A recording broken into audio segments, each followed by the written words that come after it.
चल मुसलमान चल मदीना चल आज न है तो कल मुसलमान चल मदीना चल मुसलमान चल मदीना चल मुसलमान चल হৃদয়ে তুই শান্তি পাবি হৃদয়ে তুই শান্তি পাবি বুকে পাবি বল মুসলমান চল মদিনা চল মুসলমান চল তোর দিন দুনিয়ার সকল মুশকিল দিন দুনিয়ার সকল মুশকিল হয়ে যাবে হল মুসলমান চল মদিনা চল মুসলমান চল ঘুমিয়ে কেটেছ এক মুদ্দত এবার জাগো ছেড়ে দাও গফলত ঘুমিয়ে কেটেছ এক মুদ্দত এবার জাগো ছেড়ে দাও গফলত এবার জাগো ছেড়ে দাও গফলত বাঁচাও দ্বীনের মান ইজ্জত বাঁচাও দ্বীনের মান ইজ্জত বাঁচাও দ্বীনের মান ইজ্জত নইলে তোমার সকল মেহনত হবে যে নিশিপল মুসলমান চল माशाल्लाह मुसलमान चल मदीना चल बचाओ दीनेर मान इज्जत बचाओ दीनेर मान इज्जत नइले तुम्हार सकल मेहनत হবে যে নিশিফল মুসলমান চল चल मुसलमान चल नमरद फिरौन हुंकारे आज ए जिदे रोए चलते से राज नमरद फिरौन हुंकारे आज ए जिदे रोए चलते छे राज दिनेर तोरी হচ্ছে बर्बाद দিনের তরি হচ্ছে বরবাদ দিনের তরি হচ্ছে বরবাদ আকাশে বাদল মুসলমান চল মদিনা চল মুসলমান চল তোর দিন দুনিয়ার সকল মুশকিল দিন দুনিয়ার সকল মুশকিল হয়ে যাবে হল মুসলমান চল পতিত যারা উন্নতি দাও পথে হারাদের সুপথে দেখাও নবী প্রেমের সুবাসী ছড়াও নবী প্রেমের সুবাসী ছড়াও নবী নামের ঝান্ডা ওড়াও নবী নামের ঝান্ডা ওড়াল উড়াও নবী নামের ঝান্ডা ওড়াও তাকবে না খুদল মুসলমান চল চল মুসলমান চল হৃদয়ে তুই শান্তি পাবি হৃদয়ে তুই শান্তি পাবি হৃদয়ে তুই শান্তি পাবি বুকে পাবি বল মুসলমান চল চল মুসলমান চল দুশ্মন যারা আপন করো, দুশ্মন যত আপন করো, গরিব দুঃখের সেবা করো। দুশ্মন যারা আপন করো, গরিব দুঃখের সেবা করো। নবীর সুন্নত পালন করো, নবীর সুন্নত পালন করো, নবীর সুন্নত পালন করো। কোরআন সুন্নাহ জীবনে গড়ো, পাবে যে সুফল। মুসলমান চল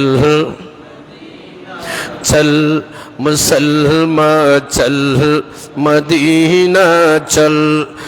হৃদয়ে তুই শান্তি পাবি, হৃদয়ে তুই শান্তি পাবি, বুকে পাবি বল। মুসলমান চল চল, মুসলমান চল। তোর দিন দুনিয়ার সকল মুশকিল, দিন দুনিয়ার সকল মুশকিল হয়ে যাবে হল। মুসলমান চল, মদিনা চল, মুসলমান চল, মদিনা চল। সম্মানিত শ্রদ্ধেয় মুসল্লিন کرام, আসসালামু আলাইকুম রহমতুল্লাহি তাআলা আজ্জা ওয়া জাল ওয়া বারাকাতুহু। আলহামদুলিল্লাহ, মওলায়ে কায়নাতের দরবারে শুকর আদায় করছি। মাহে জিলকত চাঁদের প্রথম জুমা আদায় করার আল্লাহ পাক আজ্জা ওয়া জাল আমাদেরকে তৌফিক এবং সুযোগ দান করেছেন। একটু মহাব্বতে বলি আলহামদুলিল্লাহ। ইতিমধ্যে পুরা বিশ্বের আল্লাহ পাকের বান্দা বান্দানি তাদের মধ্য থেকে বাছাই করে পুরা ওয়ার্ল্ড, পুরা বিশ্ব থেকে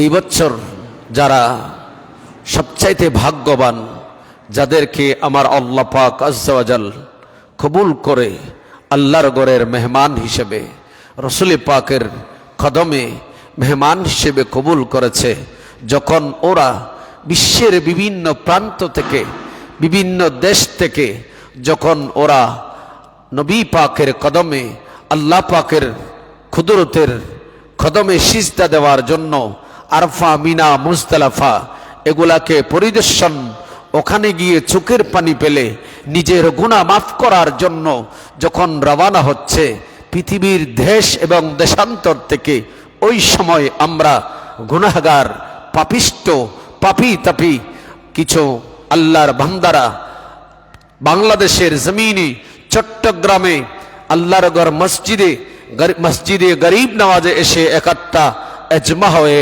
মওলা মুনিবের দরবারে ফরিয়াদ করার, আল্লাহর কুদরতের কদমে সিজদা দেওয়ার যে তৌফিক এবং সুযোগ পেয়েছি, আল্লাহ পাক দান করেছেন। এই জন্যে মওলা মুনিবের দরবারে মহাব্বতে একবার নজরানা পেশ করি আলহামদুলিল্লাহ। আসুন,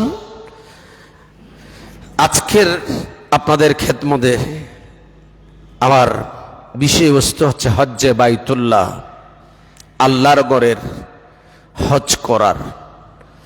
পবিত্র কোরআনুল করিম ফুরকান হামিদের ভেতর রব্বুল আলামিন কুদরতের জমানে ইরশাদ করেছেন, ইন্না আউওয়ালা বাইতিন উদিয়া লিন-নাসি লাল্লাযী বিবাক্কাতা মুবারাকা ওয়া হুদাল লিল আলামিন ফীহি আয়াতুম বাইয়িনাতুম মাকামি ইব্রাহিম ওয়ামান দাখালাহু কানা আমিনা। আল্লাহর ঘর বাইতুল্লাহ শরীফ, এটা পৃথিবীর সর্বপ্রথম ঘর। আল্লাহ পাক ফি সিত্তাতে আইয়াম তান কুদরতের জবানে বলেছেন, আসমান এবং জমিন, জমিনের নিচে আসমানের উপর যত নাজ নিয়ামত আল্লাহ পাক সৃষ্টি করেছেন 6 দিনে। কয় দিনে? 6 দিনে সৃষ্টি করেছেন। এই সৃষ্টির রহস্য এটা আমাকে আপনাকে অবশ্যই हैरान করে দেবে। আমার আপনার সৃষ্টি এটাও কি যদি একটু চিন্তা করি, গবেষণা করি, আমাদেরকে অনেক কিছু তীর দিয়ে দেখায় দেবে। সর্বপ্রথম আমার আল্লাহ পাক আজ্জা ওয়া জাল আল্লাহর কুদরতের ব্যবস্থাপনায় কিছু একটা পাথর নিলেন। পাথর, এই পাথরটাকে আল্লাহ পাক মাটি সৃষ্টি করার আগে, জমিন সৃষ্টি করার আগে আল্লাহর ঘর হানায়ে কাবা, এটা পৃথিবীর নাবি, এটা বলাদে আমিন, এটা পৃথিবীর সর্বশ্রেষ্ঠ জায়গা যেটাকে আল্লাহ পাক সর্বপ্রথম সৃষ্টি করেছেন। পুরো পৃথিবী ছিল পানিতে ভরপুর, পানি আর পানি, মাটি ছিল না, পাথরই ছিল না। তা পানি সৃষ্টি কিভাবে করলো?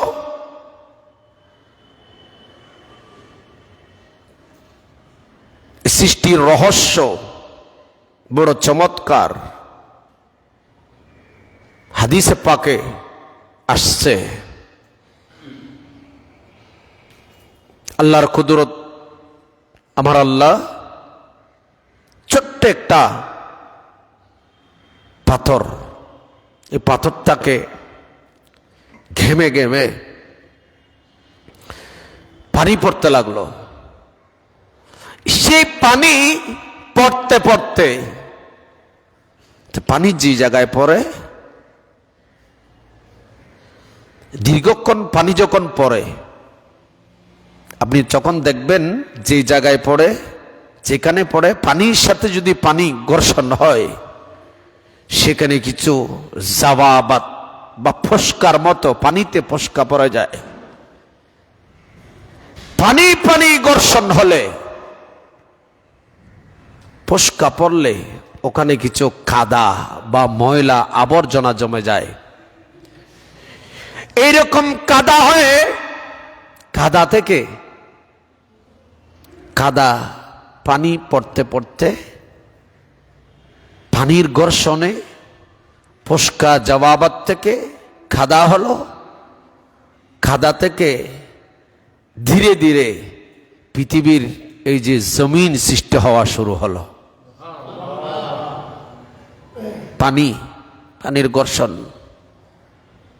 আপনি দেখবেন পানি তো আমরা বলি না আয়রন, যে গত সপ্তাহে এখনো নাকি সিটি কর্পোরেশনের আমাদের ওয়াসার পানিগুলোতে ময়লা আবর্জনা দেখা যাচ্ছে। পানি, আপনি টিউবওয়েলের পানি, অনেক টিউবওয়েলের, অধিকাংশ টিউবওয়েলের পানির মধ্যে আয়রন আছে। কি আছে? আপনি যখন ওগুলা বোতল বা প্লাস্টিক বা যে কোনো একটা জায়গায় যখন নেবেন, 2-4 দিন, 1 সপ্তাহ, 15 দিন পর নিচে কিছু ময়লা জমে যায়, কাদা জমে যায়। ওখান থেকে এরকম করতে করতে ওখান থেকে কাদাগুলা থেকে মাটি বা পাথর সৃষ্টি হয়। আমার আল্লাহ ঠিক এইরকম পানির ঘর্ষণে ওখান থেকে জাওয়াবাত, পানির মধ্যে একটা ফস্কা, ওখান থেকে কাদা, ওখান থেকে মাটি হলো। সর্বপ্রথম এই মাটিটা পানির থেকে ঘর্ষণ করে সৃষ্টি হয়েছে, সেটা হচ্ছে বর্তমান আল্লাহর ঘর খানায়ে কাবার চতুর্পাশে যেই পাহাড় এবং মাটি, এই পাথরগুলা সর্বপ্রথম আল্লাহ পাক সৃষ্টি করেছেন। এরপর ওইটাই এখন বলদে আমিন হয়েছে। আল্লাহর ঘর খানায়ে কাবা আমরা দেখতেছি এখন মক্কাতুল মুকাররমায়। এটা পৃথিবীতে এইরকম ঘর 7 আসমানে 7টি আছে। যখন নূহ আলাইহিস সালামের জামানায় যখন তুফান হয়েছে, বন্যা হয়েছে, নূহ আলাইহিস সালাম দীর্ঘদিন শত শত বছর কান্নাকাটি করার পর, শত শত হাজার বছর কান্নাকাটি করার পর কওমে নূহ আলাইহিস সালামকে কষ্ট দিয়েছিল। নূহ আলাইহিস সালাম বলছেন, আল্লাহ তোমার বিধান আমি প্রচার করতেছি, তবে বান্দারা আমাকে সহজে মেনে নিচ্ছে না, আমাকে কষ্ট দিচ্ছে। তখন নূহ আলাইহিস সালাম আল্লাহর দরবারে বদদুয়া করেছেন, রাব্বি লা তাদার আলাল আরদি মিনাল কাফিরিনা দাইয়ারা। নূহ আলাইহিস সালাম বদদুয়া করেছেন। নূহ আলাইহিস সালামের মহাপ্লাবনে সব কিছু আবার ধ্বংস হয়ে গেছে। শুধুমাত্র নূহ আলাইহিস সালামের জাহাজে সেই দিন যারা উঠেছিল, নূহ আলাইহিস সালামের জাহাজে যারা আরোহণ করেছিল, ওরা ব্যতীত নূহ আলাইহিস সালামের একজন উম্মত মহিলা সেই জাহাজে আসে নাই। সে ইবাদতে মগ্ন ছিলেন। তুফান কোন দিকে গিয়েছে সেই বলতে পারে না।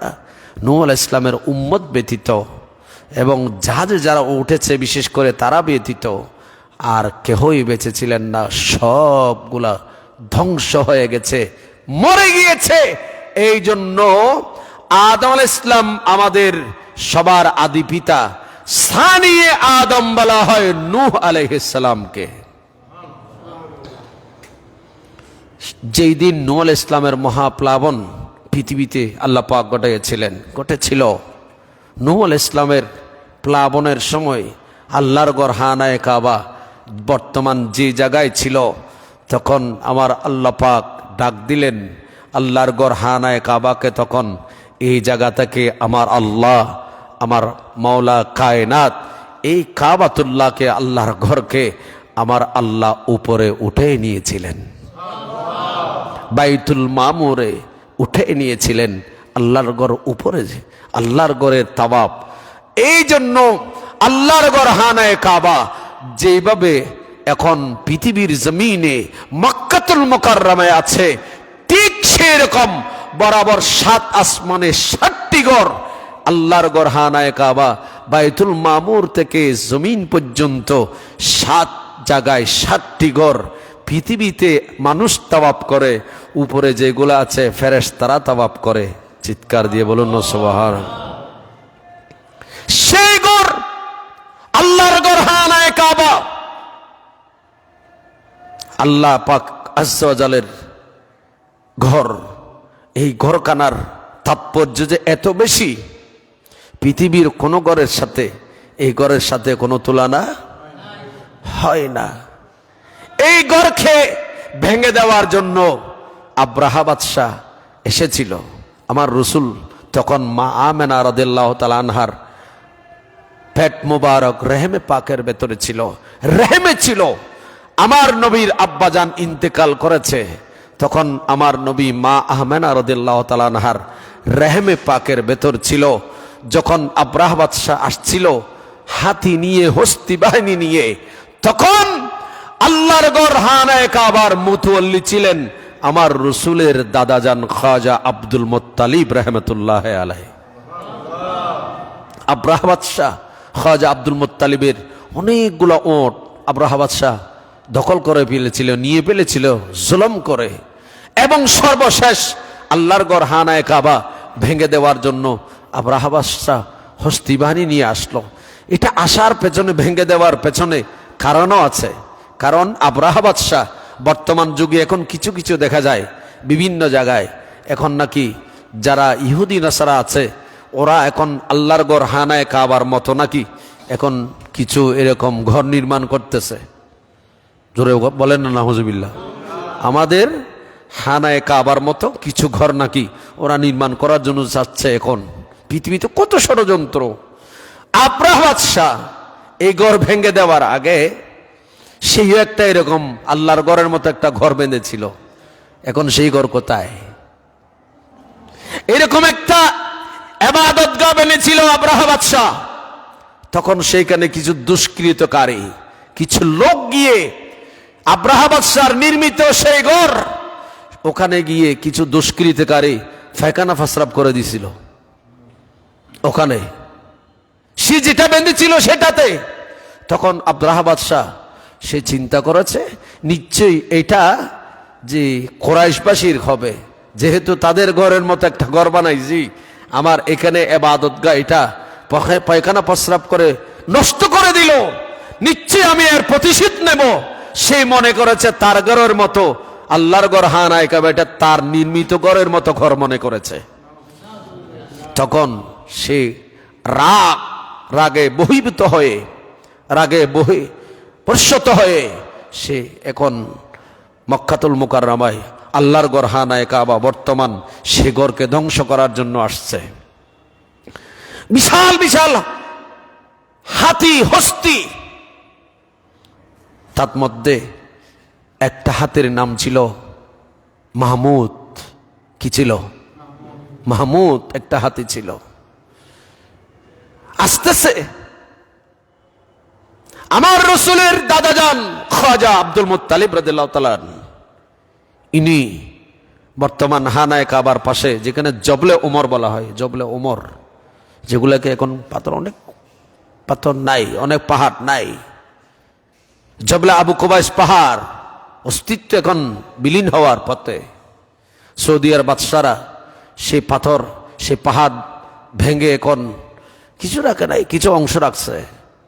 যে পাহাড়ে, যে জবলে আবু কুবাইস পাহাড়, যে পাহাড়ে সাইয়েদনা ইব্রাহিম খলিলুল্লাহ হজে যাওয়ার জন্য আল্লাহর বান্দাদেরকে আল্লাহর ঘর তাওয়াফ করার জন্য আসার জন্য আজান দিয়েছিলেন। ওয়াজিন ফিন নাস বিল হজ, হজ করার জন্য আল্লাহর কালাম কোরআনে পাক। ইব্রাহিম আলাইহিস সালাম যে পাহাড়ে পৃথিবীর মানুষকে হজে আসার জন্য আহ্বান করেছিলেন, সেই পাহাড় কেটে বাদশাহ, সৌদি আরব বাদশাহ ঘর বানালো। যে জবলে আবু কুবাইস পাহাড়ে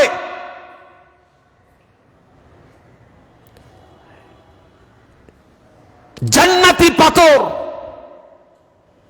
হযরত আসওয়াদ, এই পাথরখানা আল্লাহ পাক এই পাহাড়ের ভেতর আমানত রেখেছিলেন, গোপন রেখেছিলেন। এই পাহাড়, যে পাহাড়ে আমার নবী দাঁড়িয়ে শাহাদাত আঙ্গুলি মুবারক দিয়ে ইশারা করে চাঁদকে দ্বিখণ্ডিত করেছিলেন, সে পাহাড়ের কিছুটা আছে, মাত্র কিছুটা রাখছে আপনাদের জন্য, পুরোটা শেষ। এই পাহাড়ে আমার নবীর দাদাজান খাজা আব্দুল মুত্তালিব রাদিয়াল্লাহু তাআলা আনহু, ইনি পাহাড়ে উঠে গেলেন, আল্লাহর ঘরের দরজার সামনে গিয়ে বললেন, আল্লাহ, আমি তোমার ঘরের মুতাল্লিক, তোমার ঘরের চাবি আমার কাছে। আব্রাহা বাদশাহ আসতেছে, আল্লাহ আমাদের ধ্বংস করে দেবে, তোমার ঘর নাকি ধ্বংস করে দেবে। আল্লাহ, আমি খাজা আব্দুল মুত্তালিব তোমার ঘরের সামনে দাঁড়িয়ে বলছি, মাওলা, আমরা আমাদের সাধ্য অনুযায়ী আমরা আব্রাহা বাদশার সাথে যুদ্ধ করার চেষ্টা করব। এরপরও আল্লাহ, এটা তোমার ঘর, পৃথিবীর সর্বপ্রথম জায়গা, সর্বপ্রথম মাটি, সর্বপ্রথম পাহাড়। আল্লাহ, এই ঘরের সামনে দাঁড়িয়ে মাওলা তোমার কাছে বলছি, আল্লাহ, আমাদের কোনো এত অস্ত্র শস্ত্র নাই, আমাদের কাছে জনবল নাই, এই বাদশার সাথে যুদ্ধ করব। আল্লাহ তোমার গড়কে তুমি তোমার কুদরতের ব্যবস্থাপনায় হেফাজত করার তুমি মাওলা উদ্যোগ গ্রহণ করো। চিৎকার দিয়ে বলুন না সুবহানাল্লাহ।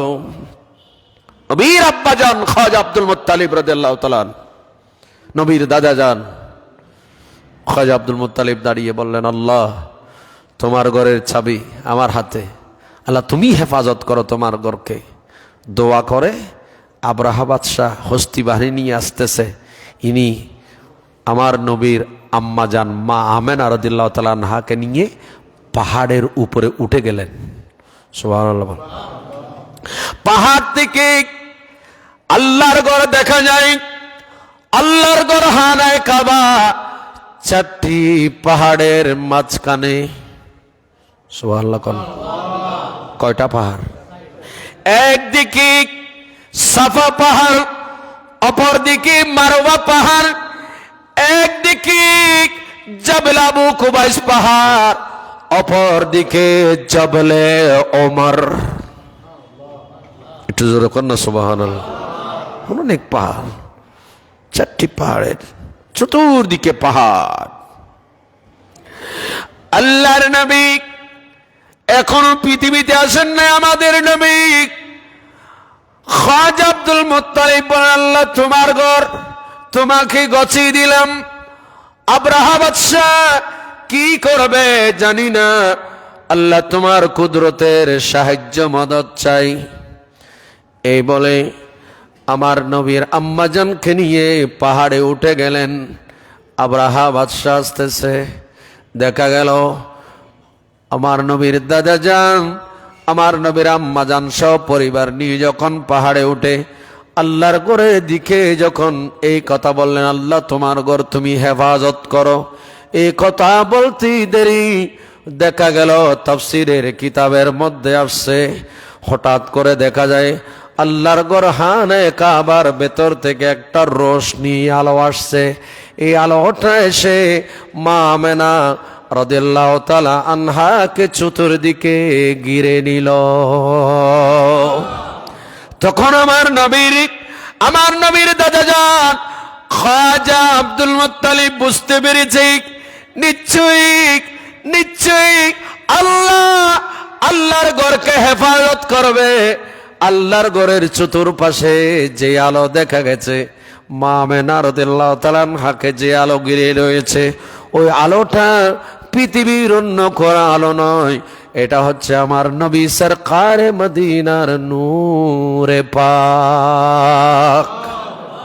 তখন আমার নবী মা আমেনা রাদিয়াল্লাহু তাআলা আনহার রহমে পাকে ছিল। অনেক লম্বা ইতিহাস।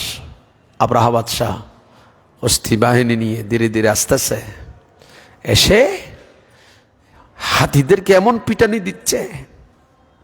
মাহমুদ হাতি হস্তি বাহিনীর মধ্যে সবচেয়ে নেতৃত্ব দিতেন, যেটা হস্তি বাহিনী মাহমুদ হাতি, সে হাতিকে পিটাচ্ছে।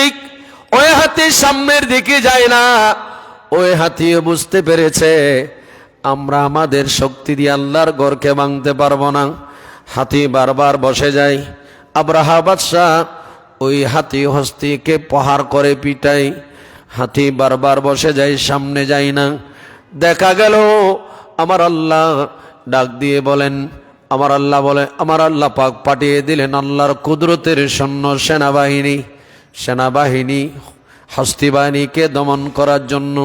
আব্রাহা বাদশার এই বাহিনীকে দমন করার জন্য আমার আল্লাহ পাক আযজা ওয়া জাল তায়রান আবাবিল, আমার আল্লাহ আবাবিল পাখি, এই পাখিগুলাকে আল্লাহ পাকের কুদরতের সৈন্য বানিয়ে আমার আল্লাহ এই পাখিগুলাকে আল্লাহর ঘর হানায়ে কাবার চতুর্দিকে অবস্থান করার জন্য পাঠিয়ে দিলেন।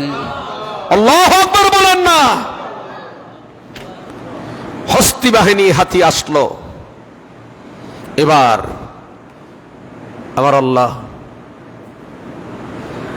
ডাক দিয়ে বলেন, এই জন্য আমার রসুলকে বলেছেন আলাম তারা কাইফা ফাআলা রাব্বুকা বিআসহাবিল ফিল, হাবিব আপনি কি দেখেন নাই? আলাম তারা, আপনি নবী কি দেখেন নাই?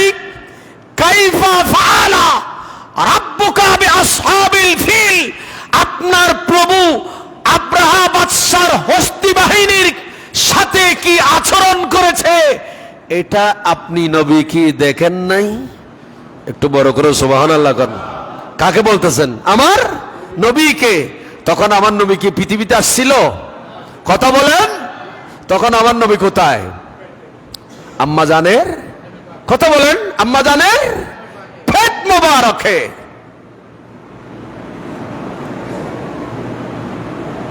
তোমার আল্লাহ কেন বললেন আলাম তারা?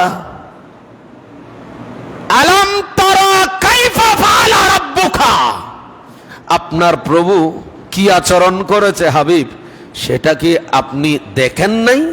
হস্তি বাহিনীর সাথে, আব্রাহা বাদশার সাথে।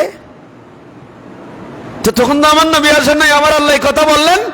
বোঝা যাচ্ছে আমার রসুল পৃথিবীতে আসার আগেও আমার রসুলকে আমার আল্লাহ এই এলম দিয়েছে, কোথায় কি হবে না হবে এই খবর, এই এলমগুলা আমার আল্লাহ আমার নবীকে আগেই শিক্ষা দিয়েছেন। জোরে বলুন। না হয় অনেকগুলা হাদিস, হাজারো লক্ষ হাদিস বনি ইসরায়েলের যুগের, সে বনি ইসরায়েলের যুগে কোথায় কোন নবীর যুগে কি হয়েছে, এগুলা তো ওই যুগের নবীরা জানতো, ওগুলা তো আল্লাহ পাকে জানতো। কিন্তু আমার রসুল অনেক বনি ইসরায়েলের যুগের যে ঘটনা ঘটেছে সেই ঘটনা আমার নবী হাদিসে বলেছেন। এটা দ্বারা বোঝা যায় আমার রসুল পৃথিবীতে আসার আগে আমার নবীকে, আমার রসুলকে আমার আল্লাহ কুদরতুল ইলম শিক্ষা দিয়েছেন। যেমন বনি ইসরায়েলের যুগে একজন মানুষ, কুকুর, একটা কুকুরকে পানি পান করালো। খারাপ মানুষ। হাদিসে পাক আমি বলছি এখানে কোথায়, মনে হয় মুহররমের মাসে, একটা কুকুর জিব্বা ইয়াকুলুস সারা মিনাল আতাশ, পানির তৃষ্ণার কারণে মাটি চাটতেছে, মাটি খাচ্ছে, সিক্ত মাটি, মাটির মধ্যে ভেজা, মাটির মধ্যে অনেক সময় পানি আছে, পানি না থাকলে কি এগুলো ভেজা হতো? এইরকম যখন জিব্বা বের করে দিল, বনি ইসরায়েলের যুগের একজন পাপিষ্ঠ মানুষ, জাহান্নামী মানুষ বা পাপিষ্ঠ মহিলা, সেই তার মৌজা কোলে অথবা মহিলা তার ওড়না দিয়ে কূপে নেমে কূপ থেকে পানি নিয়ে এইভাবে কূপে এই ওড়নাটা ভেজালেন বা পায়ের মৌজাটা ভেজালেন। পুরুষ হলে সে ভেজা সেই মৌজা বা ওড়নার পানিগুলো এনে উপরে কুকুরকে খাওয়ালো। সেই কুকুর পানি খেয়ে সেই কুকুরের জীবন বেঁচে যায়। আমার আল্লাহ এই পাপিষ্ঠ মানুষ মহিলার তার জীবনের গুনাহ মাফ করে দিয়ে জাহান্নামের লিস্টি থেকে নাম কেটে দিয়ে তাকে জান্নাতি বানিয়ে দিলেন। তো এই হাদিস, এই ঘটনা ঘটেছে মূসা আলাইহিস সালাম, ঈসা আলাইহিস সালাম, হারুন আলাইহিস সালামের যুগে। তো এই হাদিস আমার নবী বললেন কোত্থেকে? বুঝে যাচ্ছে আমার নবীকে সেই এলম আমার আল্লাহ দান করেছেন। একটু জোরে কর না। আরেকজন গরবালি, আমাদের অনেকের বাড়িতে ঘরের মধ্যে বিড়াল আছে, বিড়াল আছে।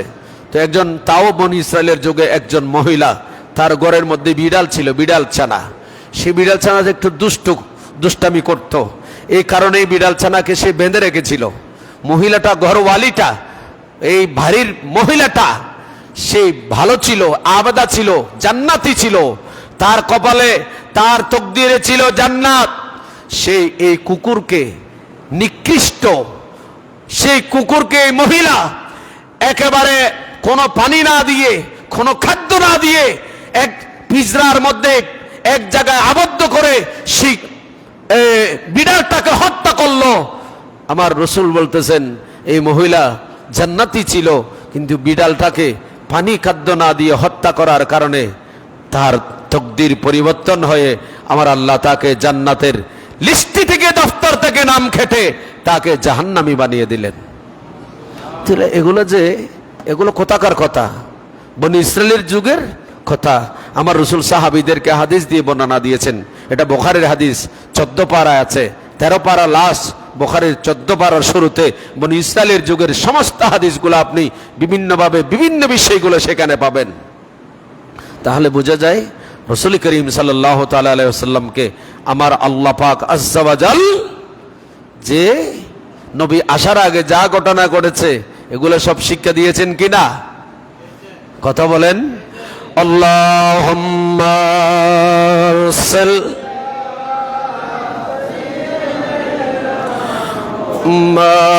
মাওলানা মুহাম্মাদ ওয়া আলা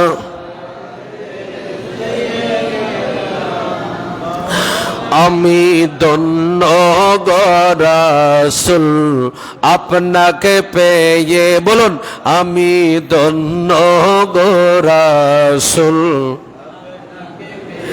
আমি আরো বেশি ধন্য আপনার উম্মত হয়ে, আরো বেশি ধন্য আপনার উম্মত হয়ে ইয়া রাসূলুল্লাহ, মাশাআল্লাহ ইয়া রাসূলুল্লাহ।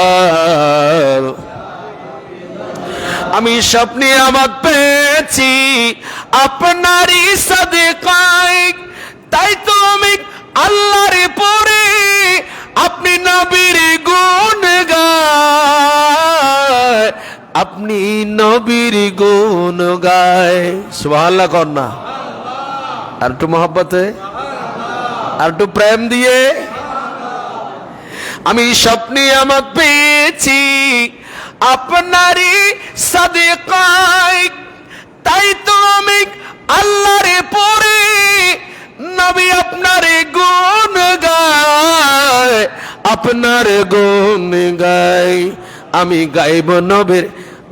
গাইব নবীর গান আপনার মহাব্বত নিয়ে, আমি গাইব নবীর গান আপনার মহাব্বত নিয়ে। আমি মরতে চাই আপনার প্রেমিক হয়ে ইয়া রাসূলুল্লাহ, মারহাবা ইয়া রাসূলুল্লাহ। আমি ধন্য গো রাসূল আপনাকে পেয়ে, বলেন না আমি ধন্য গো রাসূল, আমি আরো বেশি ধন্য আপনার উম্মত হয়ে, আরো বেশি ধন্য আপনার উম্মত হয়ে ইয়া রাসূলুল্লাহ। আপনার উম্মত হতে চেয়েছিল সকল নবী, আপনার উম্মত হতে চেয়েছিল সকল নবী, আপনাকে দেখে ঝুঁকে পড়ে সৃষ্টির ছবি, সৃষ্টির ছবি। সুবহানাল্লাহ বলেন না, আরো যারা বলেন। আপনার উম্মত হতে চেয়েছিল সকল নবী, আপনাকে দেখে ঝুঁকে পড়েছিল রবি শশী, রবি শশী। আপনি সেই নবী যার কদমে চন্দ্র রবি। সুবহানাল্লাহ কন্যা, আপনি সেই নবী যার কদমে চন্দ্র রবি। ঝুঁকে পড়ে সর্বদা, ঝুঁকে পড়ে সর্বদা বিকুক হয়ে ইয়া রাসূলুল্লাহ। আপনাদেরকে কষ্ট হয় বাবা? তো বলেন মহব্বতে, প্রেম দিয়ে বলেন, প্রেম থাকলে তো প্রকাশ হয়। ইয়া রাসূলুল্লাহ, মাশাআল্লাহ ইয়া রাসূলুল্লাহ। আমি ধন্য গো রাসূল, আমি ধন্য গো রাসূল, আমি আরো বেশি ধন্য আপনার উম্মত হয়ে, আরো বেশি ধন্য আপনার এ ইয়া রাসূলুল্লাহ ইয়া রাসূলুল্লাহ নিদানকালে কবর যখন নিদানকালে সবাই যখন বলবে নফসি নফসি দয়াল নবী কাঁদবে মোরা আমার উম্মতকে মেনে বাঁচি কেমনে বাঁচি হায় হায় হায় একটু বলুন না সুবহানাল্লাহ আর একটু মহব্বতে বলবো হায় হায় হায় হায়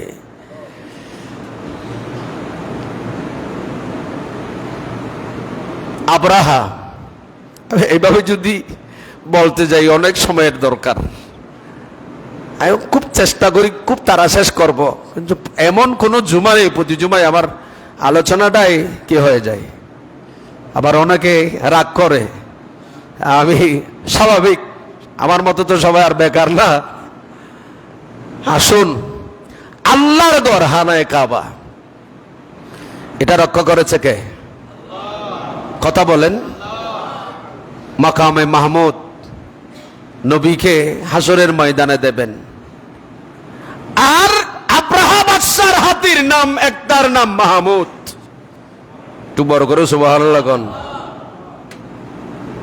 মাহমুদ হাতি সামনে আসে না সে হাতি বুঝতে পেরেছে বাদশাহ যতই সেই হাতির উপর আক্রমণ খুব সেই নেতৃত্ব দিত হাতিটা সেই হাতিটা বারবার বসে যায় আমার আল্লাহ পাক আজ্জা ওয়া জাল আবাবিল পাখিকে পাঠালেন হে পাখি যাও বিশাল বিশাল হস্তি যে হস্তি হাতিদের কানের ভেতরে গিয়ে তোমরা কয়েক ডজন আবাবিল পাখির কানের ভেতরে বসে থাকতে পারবা আমার আল্লাহ বলেন ওখানে গিয়ে বসার দরকার নাই তাফসীরে এসেছে তাফসীরে হাজার নাইমি সহ বিশ্ববিখ্যাত তাফসীর গুলাতে তাফসীরে রুহুল বায়ান রুহুল মানি সহ তাফসীরে কাশাফ বাইজাবি সহ প্রায় তাফসীরের কিতাবের মধ্যে আসছে আমার আল্লাহ পাক আজ্জা ওয়া জাল তায়রান আবাবিল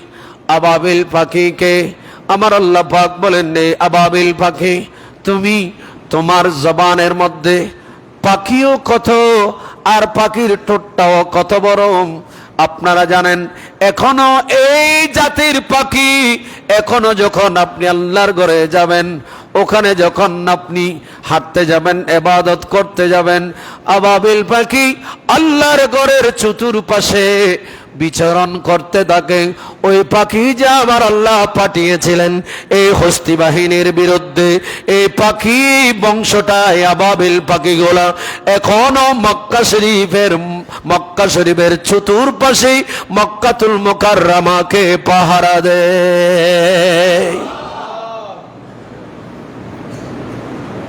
আমার আল্লাহ ঠোঁটের মধ্যে একটা পাথর দিলেন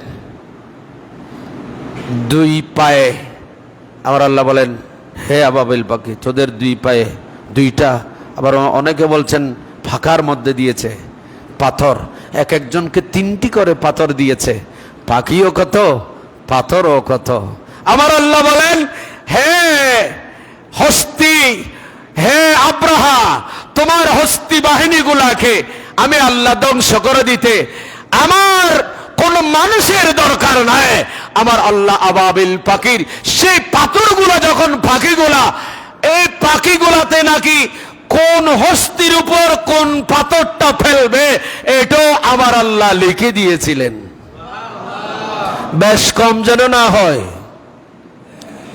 বেশ কম যেন না হয় কোন পাথর কোন হস্তির উপর কোন বাহিনীর উপর ফেলবে আমার আল্লাহ লিখে দিয়েছেন পাখি এসে ওই হস্তি বাহিনী মানুষের উপর এই আব্রাহা বাদশার তার সৈন্য জালেমদের উপর হাতিদের উপর যেটা যেই জায়গায় ফেলতে আবার আল্লাহ নির্দেশ দিয়েছেন সেই জায়গায় ফেলেছে আব্রাহা বাদশা নিজে ধ্বংস হয়ে গেছে আমার আল্লাহ পাক আজ্জা ওয়া জাল কুদরতের ব্যবস্থাপনায় আল্লাহর ঘর হানায়ে কাবাকে হেফাজত রক্ষা করেছেন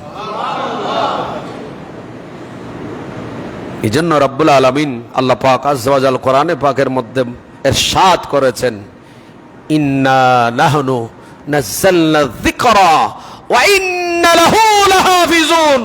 আল্লাহ বলেন, আমার নিদর্শনগুলা আমি আল্লাহ আমার কুদরতের ব্যবস্থাপনায় হেফাজত করব। আল্লাহর ঘরকে হেফাজত করেছেন। এই ঘরের উপর কোন আহত পাখি, কোন পাখিদের মধ্যে এদের রোগ আছে না, অসুস্থ হয় না। আল্লাহর ঘর হানায়ে কাবার এই যে ঘরের উপর দিয়ে কোনো পাখি যদি অসুস্থ পাখি যদি উড়ে যায়, অসুস্থ পাখি যদি তার যদি নিয়ত এটা হয় যে আমি আল্লাহর ঘরের উপর একটু উড়াল দেব, আমার রোগটা যেন সেবা হয়, তাফসীরের কিতাবে আসছে আল্লাহর ঘরের খানায়ে কাবার উপর দিয়ে আল্লাহর ঘরের এই আল্লাহর ঘরের হেরম দিয়ে কোনো পাখি উড়াল দিয়ে গেলে রোগাক্রান্ত পাখি সেই পাখিও ভালো হয়ে যায়। আল্লাহ পাক কিভাবে আমানত রাখবেন? ওখানে যদি কেহ গিয়ে একটা যদি খাঁচা থেকে বাঘ বা সিংহ ছেড়ে দেয়, কোন বাঘ কোন সিংহ সেখানে আল্লাহর ঘরের ভেতরে ঢুকেছে, চতুর্দিকে তাওয়াফ করে, কোনো মানুষকেও এই বাঘ পর্যন্ত কোনো মানুষকে আক্রমণ করবে না। সুবহানাল্লাহ। কারণ আমার আল্লাহ নিজের কুদরতের পক্ষ থেকে নিরাপত্তা দিয়েছেন। আমার আল্লাহ পাক আযজা ওয়া জাল বলেন, ওয়ামান দাখালাহু কানা আমিনা। আমার ঘরে যে প্রবেশ করলো তার নিরাপত্তা আমি আল্লাহ আমার কুদরতের ব্যবস্থাপনায় দিলাম। এই ঘরের ইজ্জতের জন্য আল্লাহর ঘর হানায়ে কাবার উপর দিয়ে কোনো বিমান চলে না। কি চলে না? বিমান চলে না, হেলিকপ্টার, উড়োজাহাজ। ওখানে অনেক হেলিকপ্টার হজের সময় চলে। হজের সময় যে 5 দিন হজ চলে, সেই 5 দিনে যে হেলিকপ্টারগুলা এক সপ্তাহ চাঁদ যেই দিন দেখা যাবে সেই দিন থেকে মিনা, মুজদালিফা, আরাফা এবং যেখানে যেখানে হাজি অবস্থান করছে সেইখানে মিনিটে মিনিটে হেলিকপ্টারগুলা কি করে, তদারকি করে, হেলিকপ্টার চলতে থাকে। কোন হেলিকপ্টার, কোন বিমান আল্লাহর ঘর হানায়ে কাবার উপর দিয়ে চলে না। আল্লাহর ঘরের ইজ্জত, আল্লাহর ঘর হানায়ে কাবা, এই কাবাতুল্লাহ কাল কিয়ামতের ময়দানে আল্লাহর ঘরকে উপস্থিত করা হবে। আমার আল্লাহ পাক আযজা ওয়া জাল 70,000 নূরের ফেরেশতাদেরকে নূরের শিকল দান করবেন। শিকল দিয়ে বলবেন, হে ফেরেশতা যাও যাও ময়দানে মাহশরে যাও, তোমরা এই নূরের শিকল দিয়ে, স্বর্ণের শিকল দিয়ে তোমরা ফেরেশতারা আমি আল্লাহ আমার ঘর হানায়ে কাবাকে বেঁধে তোমরা জান্নাতের দিকে নিয়ে যাও টেনে টেনে। চিৎকার দিয়ে বলুন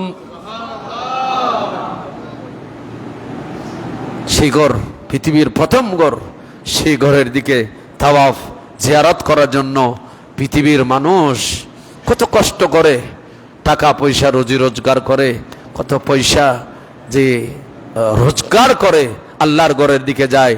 আজ সেই ঘরের দিকে মেহমানরা ধীরে ধীরে ছুটে চলেছে। আল্লাহ পাক আপনাদেরকেও জীবনে একবার মেহমান হওয়ার তৌফিক দান করুন। আমাদের দেশে অনেক মানুষ আছে যারা বলে হজ করব করব করব, বলে যাচ্ছেন না কেন? আপনার উপর তো হজ ফরজ হয়েছে। বলে একটা ছেলে আছে, মেয়ে আছে, এগুলো একটু বিয়ে দেব। এগুলো কি দেব বলেন না?